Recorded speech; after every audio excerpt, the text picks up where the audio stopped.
गांधी जी ने जो संदेश दिया, कांग्रेस पार्टी ने जो बीड़ा उठाया कि आने वाले समय में सरकार कांग्रेस की बने, उस सपने को साकार करने में आपने जो योगदान दिया, उसके लिए मैं आपका बहुत बहुत धन्यवाद देना चाहता हूं। हिरणलाल जी बहुत लंबे समय से जिलाध्यक्ष रहे। मैं जब जब यहाँ जिले में, क्षेत्र में जब भी हमने कोई कार्यक्रम दिए भाजपा के सरकार की नीतियों के विरोध में, उस सभी कार्यक्रमों में आपने बढ़ चढ़कर हिस्सा लिया और इसी का परिणाम है कि पूरे क्षेत्र में कांग्रेस की जड़ें और मजबूत हुई। साथियों, आज का जो चुनाव है लोकसभा का, ये देश का चुनाव है। 5 साल पहले जो भाषण देकर, जो वादे कर कर, जो जुमले दिखाकर लोगों ने सत्ता हासिल करी थी, आज वो जवाब देने में कामयाब नहीं है। आज हम जब पूछते हैं भाजपा के नेताओं से, केंद्र की सरकार से, कि किसान अभी तक आत्महत्या कर रहा है, आपने फसल दुगनी करने का वादा किया था, तो कहते हैं सब लोग देशद्रोही। भाजपा विरोधी होना राष्ट्र विरोधी होना हो गया।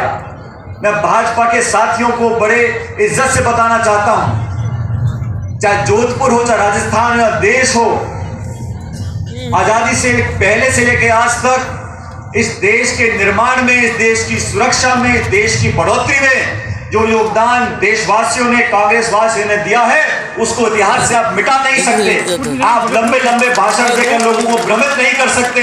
आज आपको जवाब देना पड़ेगा कि पेट्रोल डीजल जो दुनिया भर में सस्ता हो रहा है, हमारे देश प्रदेश में आज भी 70, 75, 80 रुपए लीटर बिक रहा है। आपको जवाब देना पड़ेगा कि नोटबंदी करने के बाद आपने कितने लोगों की दुकानें उजाड़ दी।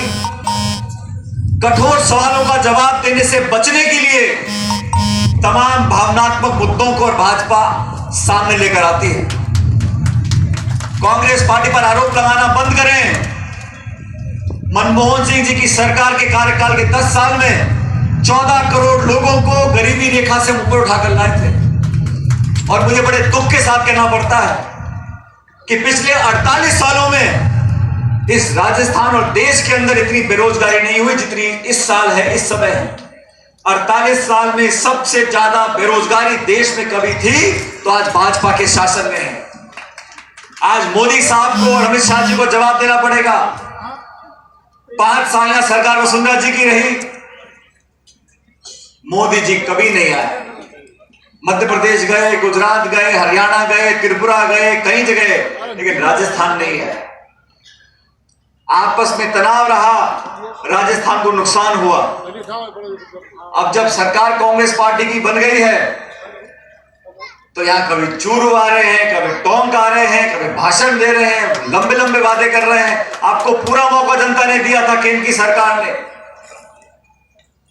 लेकिन 7 करोड़ राजस्थान के लोगों की भलाई भाजपा ने जानबूझकर नहीं करी, क्योंकि राजनीतिक द्वेषता था। आज समय आ गया साथियों कि हम सबको मिलकर किसान भाइयों को, अगड़ों को, पिछड़ों को, दलितों को, अल्पसंख्यकों को, बहुसंख्यकों को, महिलाओं को, सबको मिलकर एकजुटता का प्रदर्शन देना है।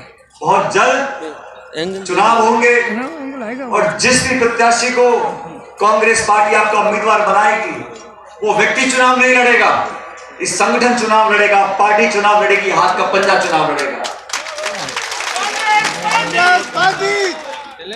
लेकिन एक बात मैं व्यापार के लोगों से कहना चाहता हूं, आज मेरे ख्याल सरकार बनने के बाद पहली बार मुख्यमंत्री जी और हम लोग आपके बीच में आए, तो ठंडे ठंडे बैठे हो, जरा जोरदार ताली तो बजाओ, पता पड़े कि व्यापार में आए हैं। ऐसे बैठे हो, आपके क्षेत्र को जो मान सम्मान मिला है, जो जीत हुई है, जो कांग्रेस का तिरंगा झंडा आज परचम में फैला रहा है, वो आप लोगों की बदौलत है। और आप लोगों को मैं वादा करना चाहता हूं, आपने जो विश्वास कांग्रेस पार्टी पर जब किया है, आपने जिस उम्मीद के साथ कांग्रेस पार्टी के बटन दबाया है, राजस्थान की सरकार इस क्षेत्र के लिए, जोधपुर पाली के लिए पहले कमी नहीं छोड़ी थी, इन 5 सालों में कोई कमी छोड़ने वाले नहीं। आपने हमेशा सम्मान दिया, कांग्रेस पार्टी के हर निर्णय को आपने सलाखों पर रखा है और आप लोगों के लिए हर काम करने के लिए हमारा संगठन, हमारी सरकार 24 घंटे काम करेगी। अशोक गहलोत साहब को आज 3री बार पार्टी ने मुख्यमंत्री बनाया है। बहुत कम ऐसे लोग होते हैं जिनको इतना मौका मिलता है और इस सबका श्रेय मैं तो जो बार बार मौका पार्टी को मिला है, इस सबका श्रेय इस राजस्थान और खासकर जोधपुर की जनता को देना चाहता हूं, आप लोगों को देना चाहता हूं, धन्यवाद करना चाहता हूं। आज समय एकजुटता का है। आज चुनाव सिर्फ कांग्रेस को सत्ता में लाने का चुनाव नहीं, आज चुनाव इस देश में जो संस्थाओं को खोखला करने का काम प्रधानमंत्री जी कर रहे हैं। 70 सालों से खून पसीना बहा के हमारे लोकतंत्र ने जिन मंदिरों को खड़ा किया, जिन संस्थाओं को खड़ा किया, उन संस्थाओं को जानबूझकर ध्वस्त करने का काम केंद्र की सरकार कर रही है।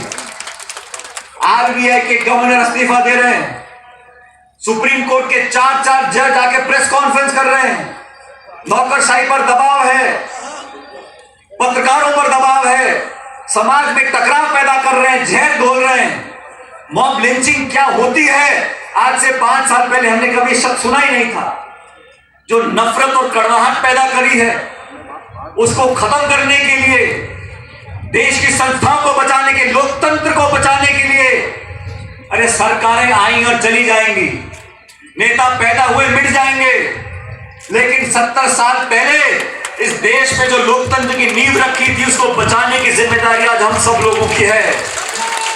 पार्टियां बनती हैं, बिगड़ जाती हैं, सत्ता आती है, चली जाती है, लेकिन जिन सिद्धांतों को लेकर महात्मा गांधी से लेकर बड़े बड़े नेताओं ने कुर्बानियां दी थी, इस देश को सींचा था, इस पूरे संभाग राजस्थान देश के अंदर जब लोग उम्मीद नहीं करते थे कि राजस्थान के साथ देश प्रगति कर सकता है, हरित क्रांति आई, दूध क्रांति आई, आज आत्मनिर्भर देश बन गया। ये देश को आत्मनिर्भर बनाने में, परमाणु शक्ति बनाने में, दुनिया में दूसरे नंबर की सबसे बड़ी फौज अगर दुनिया में कहीं है तो भारतवर्ष में है। ये काम 4 साल में नहीं हुए, ये काम किसी एक नेता ने नहीं किया, इस देश के नौजवानों ने किया है, किसानों ने किया है, वैज्ञानिकों ने किया है। लेकिन देश को एक रखने के लिए केरल से लेकर कश्मीर तक, बंगाल से लेकर गुजरात तक लोगों के अंदर वो एकता की भावना पैदा करना कोई आसान नहीं था। लोगों ने शहादत दी है, बलिदान दिया है, सत्ता को जानबूझकर छोड़ा है, संविधान को रक्षा करने का काम किसी ने किया है तो कांग्रेस के नेताओं ने किया है, मुझे कहने में कोई संकोच नहीं है। और वो लोग, आरएसएस के वो लोग जो आज सत्ता को पीछे से चला रहे हैं, बहुत लंबे अरसे तक अपने कार्यालय पर वो देश का तिरंगा झंडा लगाने में भी कतराते थे। आज वो लोग देश को चलाना चाहते हैं, लेकिन 125 करोड़ के देश में आज जागरूकता आ गई है। मैं आपसे करबद्ध निवेदन करता हूं कि झांसे में नहीं आना, झूठे वादों में नहीं फंसना, ये व्हाट्सएप का शिकार मत हो जाना। 5 साल पहले लोगों को तरह तरह की बातें डालकर पूरा फेसबुक और व्हाट्सएप और दुनिया भर में झूठ गढ़ंत फैलाकर लोगों का वोट ले लिया। आज आपका वोट आपकी ताकत है, आपके एक एक वोट से सत्ता बनती बिगड़ जाती है। जिस प्रकार आपने राजस्थान में, मध्य प्रदेश में, छत्तीसगढ़ में कांग्रेस का शासन आप लेकर आए हो, मैं आपसे निवेदन करता हूं कि लोकसभा के चुनाव में ये 25 सीटें राजस्थान की हैं। हम सब लोग मिशन 25 लेकर निकले हैं। इस मिशन को पूरा करने के लिए आप सबकी ताकत और मदद की जरूरत है। इसलिए आपसे पुनः निवेदन करता हूं कि हम सब जो लोग आज मंच पर बैठे हैं, ये आपकी बदौलत बैठे हैं। बहुत कोई मंत्री, कोई नेता, कोई प्रधान, कोई प्रमुख, कोई एमपी, कोई एमएलए, मंत्री, मुख्यमंत्री, ये सब बने हैं, जनता जनार्दन है, आपके एक एक बटन से दबे हैं और आपके वोट का, आपके आशीर्वाद का एहसान हमारे कंधों पर है। दिन के 24 घंटे हमेशा कोशिश रहती है।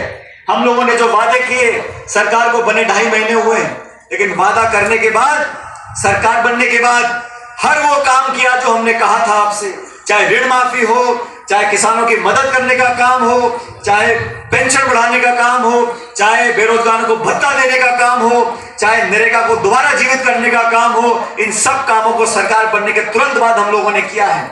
आज मैं सभी कांग्रेसजनों से, क्षेत्र के मतदाताओं से कहना चाहता हूं कि ये चुनाव आपका चुनाव है। हार जीत जनता की होगी। कांग्रेस का राज राजस्थान में बना है, अब दिल्ली में राज बनाने के लिए आपके बीच में उपस्थित हुए हैं। मैं उम्मीद करता हूं कि हमेशा की तरह आपका संपूर्ण प्यार और आशीर्वाद हम लोगों को मिलेगा। दोनों हाथों से आशीर्वाद दो और ये हाथ का निशान है, बटन दबाकर कांग्रेस पार्टी को उम्मीदवार को जिताओ। ये निवेदन करने के लिए आते हुआ था। आप लोगों ने बहुत मान सम्मान से आज स्वागत हम लोगों का किया, बहुत खूबसूरत साफा हमको पहनाया है, तो जोधपुर पाली के लोगों का एहसान हमेशा हमारे सर पर रहेगा। बहुत बहुत धन्यवाद। राम राम साहब।